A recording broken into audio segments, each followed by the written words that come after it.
पप्पू के सामने की ओर इशारा किया और करण की निगाहें उस दिशा में चली गई। बाहर पहले से ही काफी अंधेरा था, जिससे बहुत दूर तक देखना मुश्किल हो गया था। लेकिन करण की बेहतरीन दृष्टि और शहर के अंदर रोशनी के साथ इसे देखना बहुत मुश्किल नहीं था। दूरी में करण को एक विशाल किला दिखाई दे रहा था। दीवारें संभव 50 मीटर से अधिक ऊंची थी और करण में और भी अधिक ऊंचाई वाले कई टावर देखे जा सकते थे।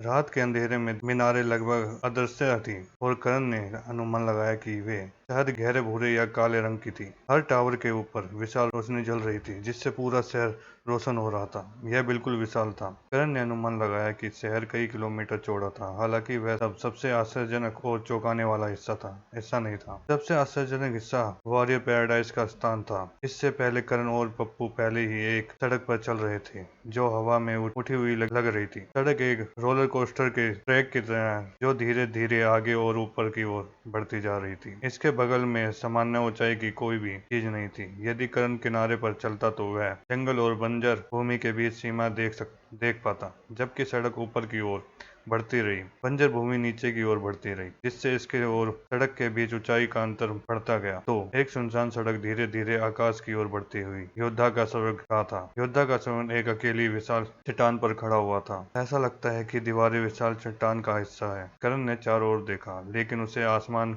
में कोई भी अंतर्सामान्य चट्टानें नहीं दिखी। यह अनोखी चट्टानें संभव बंजर भूमि से ऊपर की ओर 2 किलोमीटर तक फैली हुई थी। वॉरियर का स्वर्ग इस प्राचीन यूरोपीय महलों की तरह था, जो एक चट्टान की चोटी पर बनाए गए थे। हालांकि इन महलों की तुलना में वॉरियर पैराडाइस एक वास्तविक शहर था। उसके आकार की तुलना नहीं की जा सकती है। एक काला चलता हुआ एकांत किला, जिसे पूरी दुनिया नजर आती है। यह प्रकृति पर मानव शक्ति का एक प्रकार था, और यह प्रकार इतने लंबे समय तक कर्ण का लक्षण रहा। योद्धा का स्वर्ग। अब कर्ण वास्तव में समझ गया कि इसे योद्धा का स्वर्ग क्यों कहा जाता है। वॉरियर का स्वर्ग प्रचुर मात्रा में शक्तिशाली प्राकृतिक शक्तियों और जानवरों के साथ जंगली प्रकृति के अलावा किसी और चीज से घिरा हुआ नहीं था। यदि कोई गिरने से बचने में सक्षम था तो वह बस दीवार पर कूद सकता था और वे 1 मीटर से बंद की भूमि पर पहुंच जाएंगे। यह सचमुच योद्धाओं के लिए स्वर्ग था। प्रभावशाली, है ना? जब पप्पू ने करण की ओर अभिव्यक्ति देखती हुई तो मुस्कुराते हुए कहा, हाँ। करण ने धीरे से उत्तर दिया। पप्पू केवल थोड़ा मुस्कुराया। क्या आप जानते हैं वॉरियर पैराडाइस में कितने नागरिक हैं? उसने पूछा। करण ने शहर के आकार को देखा। संभव 10,000 से या 20,000 के आसपास, उन्होंने कहा। पप्पू केवल मुस्कुराया। लगभग 500। करण ने आश्चर्य से पप्पू की ओर देखा। क्या?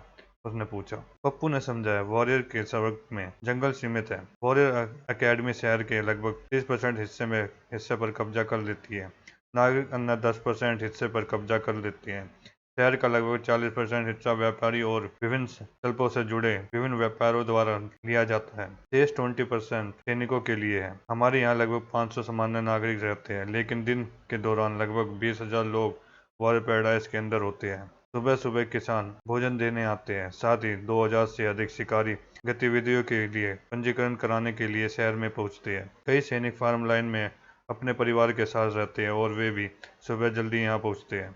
केवल बहुत कम अमीर नागरिक वॉरियर पैराडाइस में रहना बर्दाश्त कर सकते हैं। बाकी सभी लोग यहाँ केवल काम करने आते हैं और फिर चले जाते हैं। जैसे ही कर्ण ने ये सब सुने तो उसने देखा कि वॉरियर का स्वर्ग पृथ्वी की अवराधना से काफी मिलता जुलता है। एक औद्योगिक क्षेत्र। कर्ण ने सोचा, औद्योगिक क्षेत्र में लगभग कोई नहीं रहता, लेकिन दिन के दौरान हर कोई काम करने के लिए वहां जाता है। वॉरियर एकेडमी के छात्रों के बारे में क्या? कर्ण ने पूछा। वे कहाँ रहते हैं? पप्पू ने उत्तर दिया। उनमें से कुछ आराम घर में रहते हैं और उनमें से कुछ फार्म लाइन में आवास में रहते हैं। उनमें से केवल कुछ ही तंग जंग और बासी हवा के कारण आराम घर में रहते हैं। दीवार आसपास से आने वाली तेज हवा को रोकती है, जिससे वॉरियर पैराडाइस के अंदर की हवा बहुत बासी हो जाती है। यही कारण है कि उनमें से अधिकांश फार्म के आसपास में सोते हैं।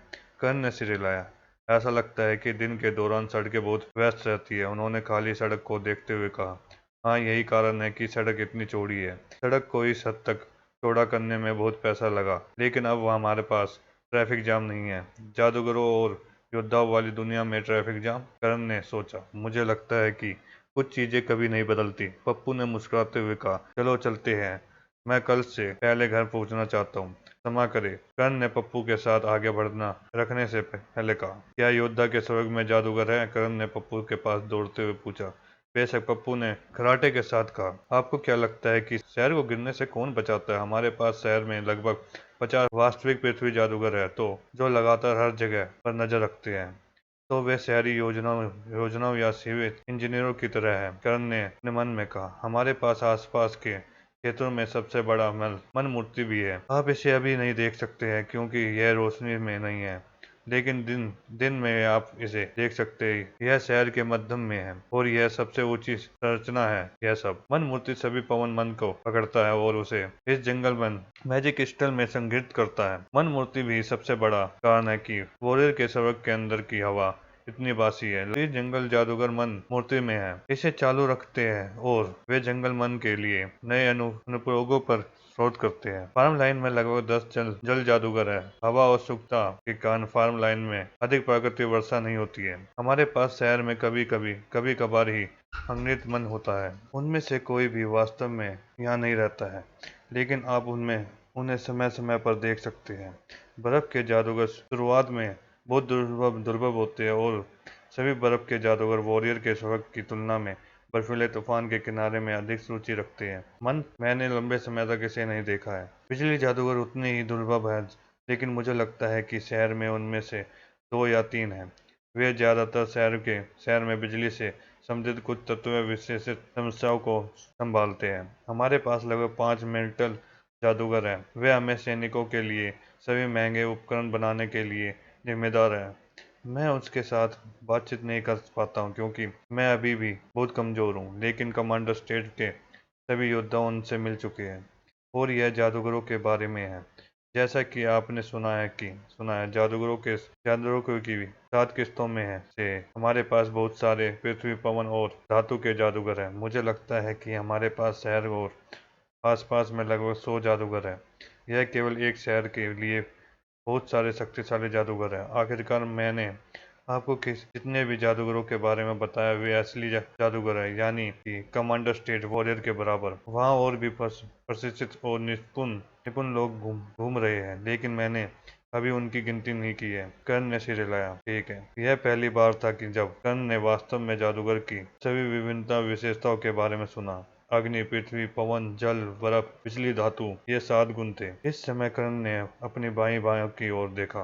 शायद नहीं। आखिरकार बर्फ मन को खोलते समय उसका बायां हाथ बहुत अजीब व्यवहार कर रहा है। पानी नहीं, आग नहीं, पृथ्वी नहीं, हवा नहीं, बिजली नहीं, धातु नहीं, कोई भी समानता कर्ण के अनुकूल प्रतीत नहीं होती। तो फिर उनमें से किस तरह की आत्मविद्ता थी?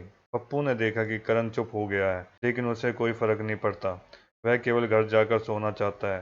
कई अन्य सैनिक की तुलना में पप्पू वॉरियर पैराडाइज में बैरक के अंदर रहता था। वे दोनों सुनसान सड़क पर तब तक चलते रहे जब तक वे वॉरियर के सड़क के प्रवेश द्वार तक नहीं पहुंच गए।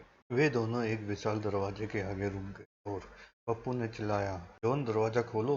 करण ने दरवाजे की दूसरी ओर से कुछ आवाज सुनी और एक छोटा सा छेद खुल गया और जॉन ने कहा, मुझे लगा कि तुम आज नहीं आओगे। पप्पू ने करण की ओर इशारा करते हुए कहा, मैं एक यात्री से मिला और मैंने उसे चारों ओर दिखाया। इससे थोड़ा अधिक समय लगा है मुझे। गेट के पीछे की आंखें करण की ओर चली गई।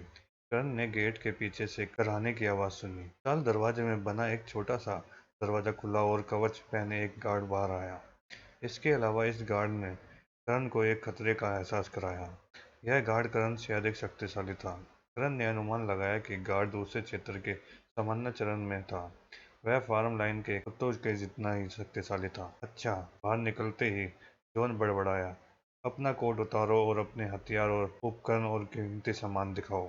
यह लापरवाही है, जॉन ने कहा। हमें हर अज्ञात व्यक्ति की जांच करने की जरूरत है, अन्यथा हम शहर को खतरे में डाल देंगे। रमेश ने धीरे से करण की ओर देखा, फिर उसने वॉइस चढ़ाकर जॉन की ओर देखा।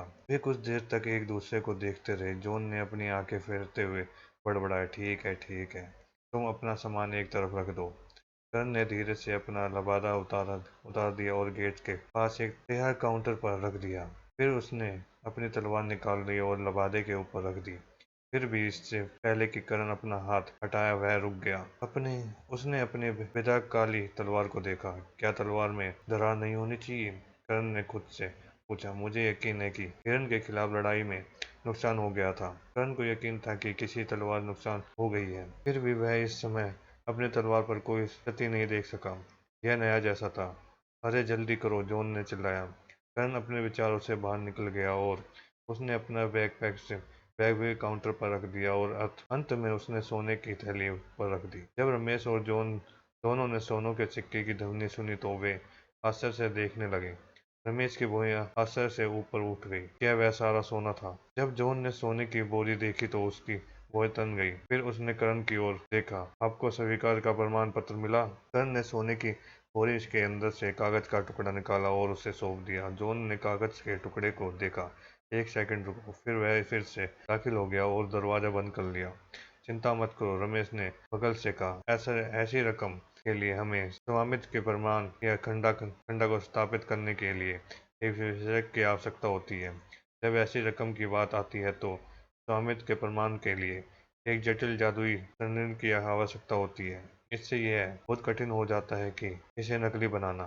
करण ने सिर हिलाया। ठीक है, वैसे भी तुमने इतने पैसे कैसे कमाए? रमेश ने पूछा। करण ने बताया, मैंने छाया गांव में एक शोल्डर स्टेट हिरन को मार डाला था। ग्रामीणों ने मुझे इसके पूर्ण भुगतान के रूप में बर्फ की लकड़ी से बनी एक गाड़ी दी और मैंने इसे बर्फीले तूफान में जादूगरों को बेच दिया। रमेश ने प्रभावित होकर सीटी बजाई।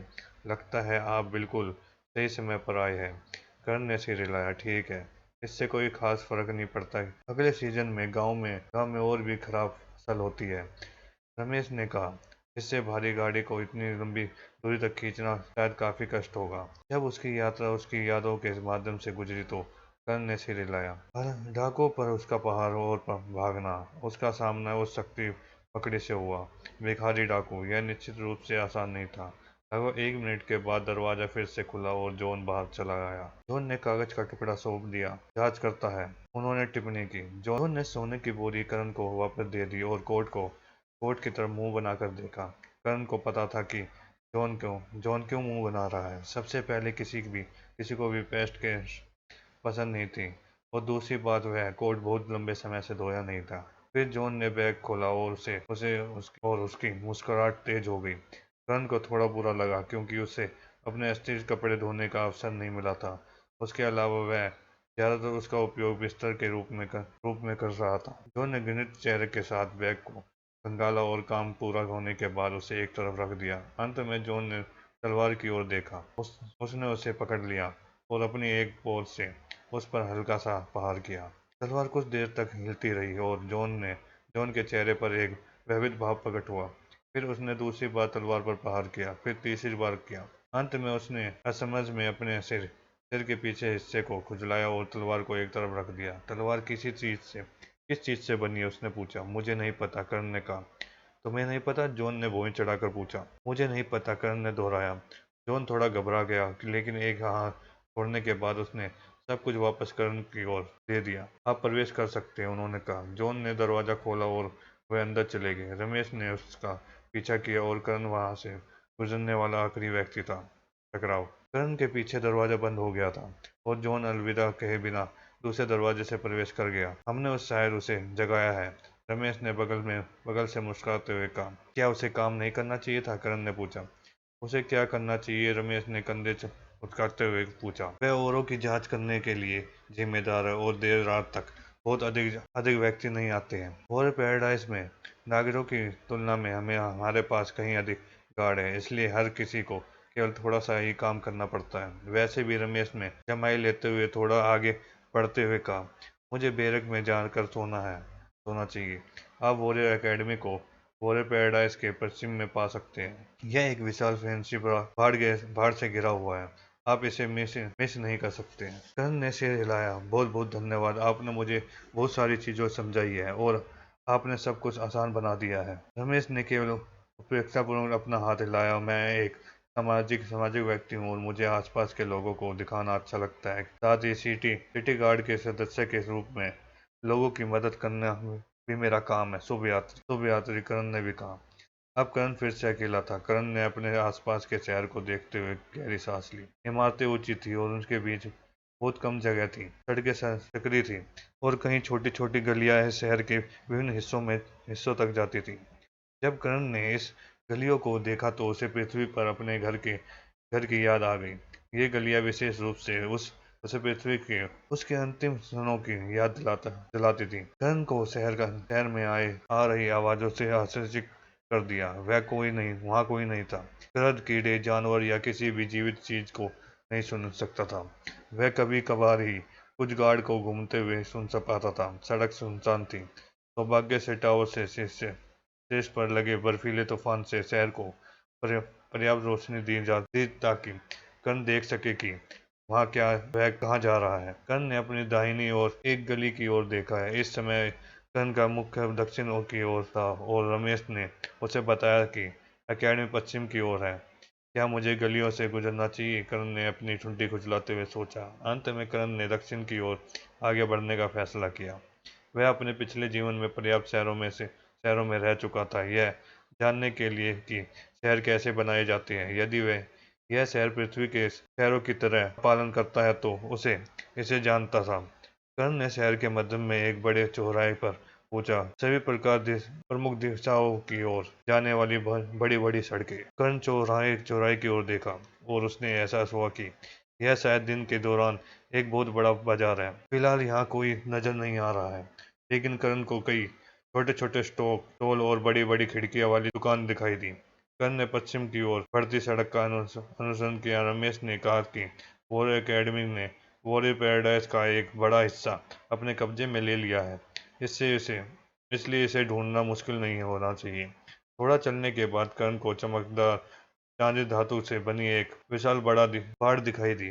सड़क के बीच में बहुत सारी सजावट वाला एक फैंसी दरवाजा था। जब कर्ण ने दरवाजा देखा तो उसका दिल तेजी से धड़कने लगा। यह था यही वह स्थान था जहाँ वह और अधिक शक्तिशाली हो जाता। वह आधे आधे साल से अधिक समय तक जंगल में रहा था और कर्ण ने इस दुनिया में किसी भी मानव योद्धा से कुछ नहीं सीखा था। इस दुनिया के अगले रूप में शक्तिशाली तकनीकों की एक अभिव्यक्ति संख्या होनी चाहिए। यदि यही एक कर्ण योद्धा की असली श्रेणी में शामिल हो जाएगा। योद्धा की एकेडमी।